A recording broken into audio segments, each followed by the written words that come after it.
पहा पुढे 3 नाणी एकाच वेळी फेकली असता नमुना अवकाश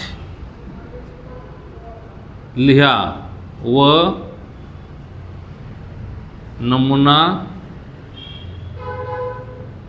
अवकाशातील घटकांची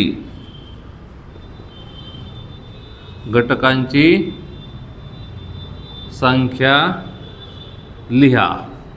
पहा एकूण किती नाणी आहेत? 3 नाणी आहेत। 1 2 3। तर 3 नाणी एकाच वेळी फेकली। आपण काय करायचं, अगोदर 2 नाण्यांचं काढायचं। 2 नाणी फेकलं काय होणार आहे? एच एच म्हणजे छापा छापा, छापा काटा, काटा छापा आणि काटा काटा असे 4 होणार। तर 3 नाण्यांचं काय करायचं माहिती आहे का? यस लिहिताना पहा इकडे 3 नाण्यांचं लिहिताना काय करायचं? नमुना अवकाश लिहिताना या प्रत्येकाला अगोदर एच देऊन टाकायचा, प्रत्येकाला।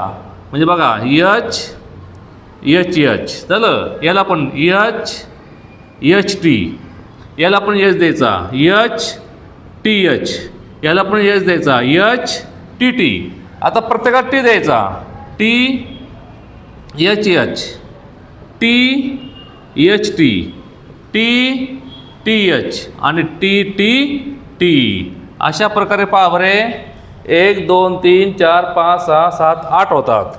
म्हणजे एन एस म्हणजे नमुना अवकाशातील घटकांची संख्या आली 8।